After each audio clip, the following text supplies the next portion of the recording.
Hello, my name is Richard Essig. I'm the founder and CEO of Staros, formerly known as Essig Education. Staros is a K-12 educational technology company that's focused on improving two problems. One, academic performance, and two, classroom management. And we plan to do this through our Staros Rewards program. The Staros Rewards program will convert schools' existing DIY or do-it-yourself rewards programs into an electronic one. But before I begin talking a little bit more about our product, it might be best to quickly summarize some of the problems that we're looking to solve. Now, I usually don't have to spend a lot of time trying to convince people that the U.S. public education system is failing and that there is significant room for improvement.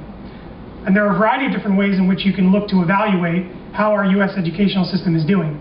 And one such way is to compare our students to students in other developed countries. Let's take a quick look to see how our students recently compared to other students in developed countries.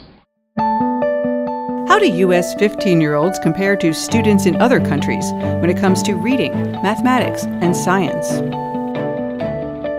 The academic performance of American 15-year-olds hasn't improved over the past decade, while other countries, like Ireland and Poland, are passing the United States. That's according to the Program for International Student Assessment, or PISA. PISA is designed to measure how well students can apply what they've learned in and out of school as they near the end of high school or secondary education. PISA is especially valuable because it measures applied literacy skills, which makes it different from nearly every other major assessment. With PISA, we can see how American 15-year-olds compare to their peers in a very diverse group of participating education systems, including nearly every developed economy in the world. PISA began in 2000, and since then, every 3 years, 15-year-olds from countries around the world have taken it. Average scores for U.S. 15-year-olds in 2012 were not different from any of the previous years in any of the subjects. 18 education systems had higher average scores in all 3 subjects: reading, mathematics, and science.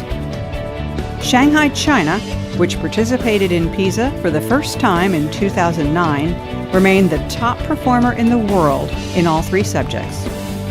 The U.S. performed better in reading than in mathematics or science. If you take a closer look at U.S. math scores, you discover that the U.S. had more low-performing students and fewer high-performing students than the international average. In reading and science, the U.S. had about the same percentage of low and high-performing students as the international average.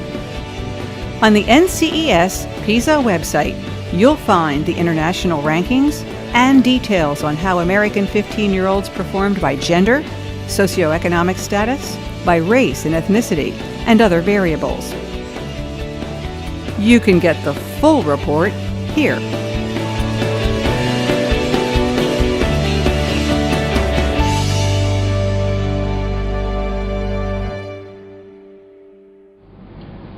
So that doesn't paint a great picture, but I think we all knew that.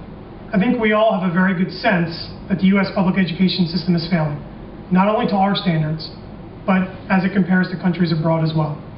With more importance is focusing on the solutions. How do we fix this problem? How do we change this downward academic trajectory? There's a variety of solutions that we've looked to help improve this problem.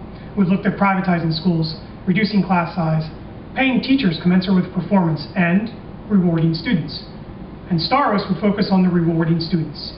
And as I had mentioned, we intend to convert schools' existing DIY, do-it-yourself rewards programs into an electronic one. So, what is a positive behavioral rewards program?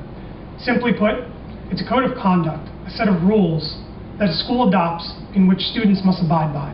So, for example, the school may adopt a rewards program that focuses on collaboration, teamwork, participation. And when students exhibit those behaviors, they're given rewards. Now, let's take a quick look at 2 examples of how rewards programs operate in schools. And when we return, I'll talk a little bit more about how our product aspires to optimize the rewards programs in schools. Every parent is familiar with the ups and downs of trying to get their kids to behave. Well, there's a school in Bergen County, New Jersey, with a new way to inspire their students to do the right thing. CBS 2's Cindy Hsu shows us how it works. Welcome to lunchtime at Westwood Regional Middle School, where the kids are encouraged to make some noise. We're giving away the house today.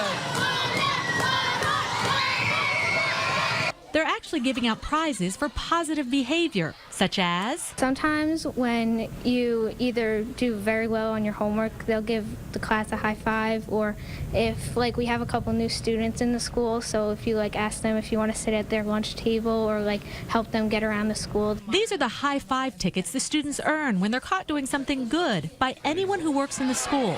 The tickets go into these birdhouses, then every Friday at lunchtime, it's time to draw for prizes. Some of the popular ones, lunch in the courtyard, we have sports treasure chest, lunch in the field. The mission is to make the students accountable, empathetic, and successful. And the positive reinforcement is never ending.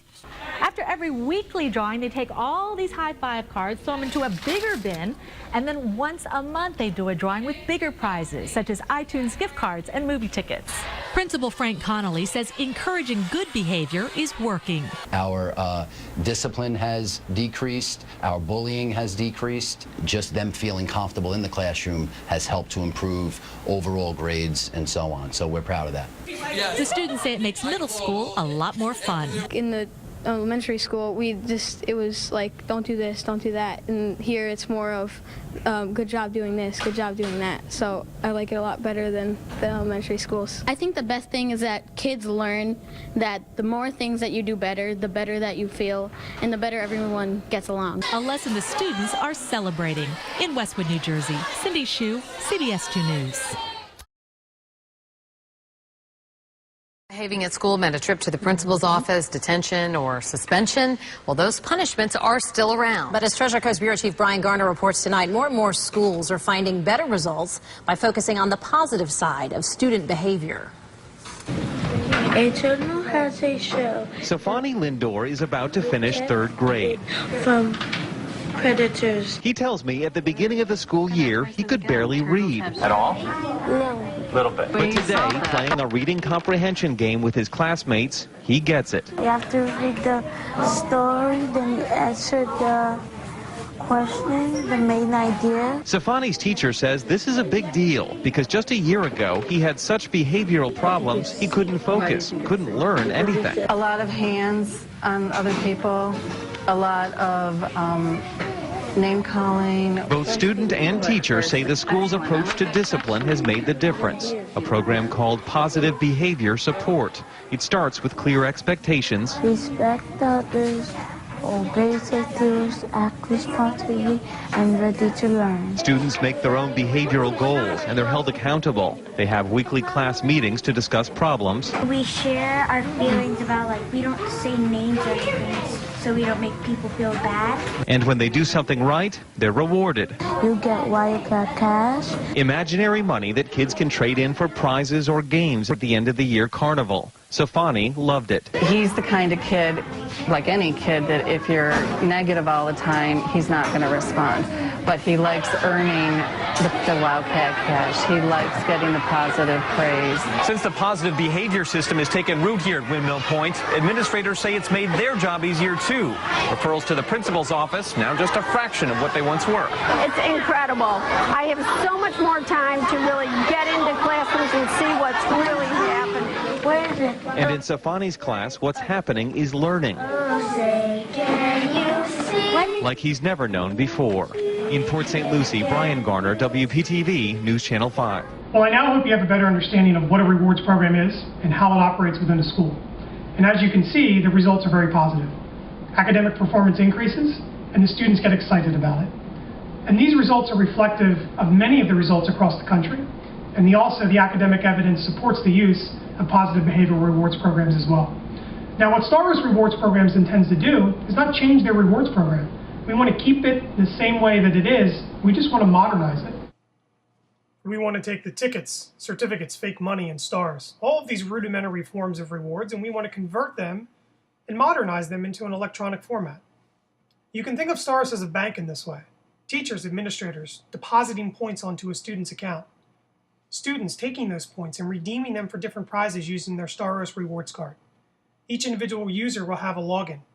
Administrators, teachers, parents, and students to view their account. One of the other benefits of converting our rewards programs into an electronic format is the ability to collect data. And what can we do with data? Well, we can do a lot of things.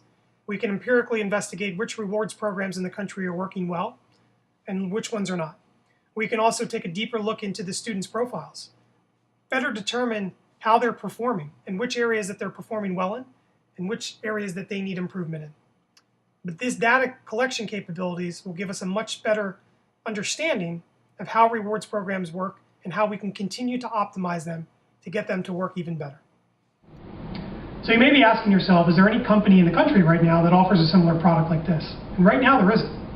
However, there is a company in England called VivoMiles, which offers a nearly identical product.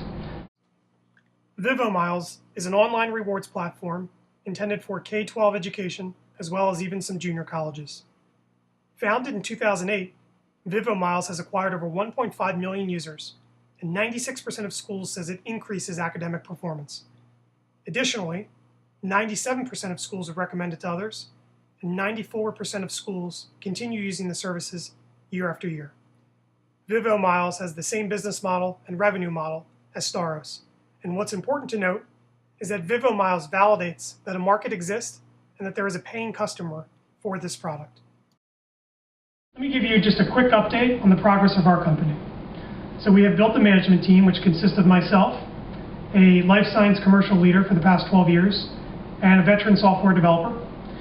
We have identified 3 soft launch accounts that want this product in their schools ASAP. We have built an advisory board with extensive K-12 experience, and the prototype specs are built out and we are ready to build. But in order to do that, we're going to need funding. And so I ask you to seriously consider investing in Staros, not only to enhance the behavioral rewards programs within schools, but also to work on a bigger goal. And that bigger goal is improving the academic performance of this country. It will be a multifaceted effort needed from a variety of different angles in order to do this. There will not be one or two ways in which we can quickly resolve this problem. But I think it's an important one to solve.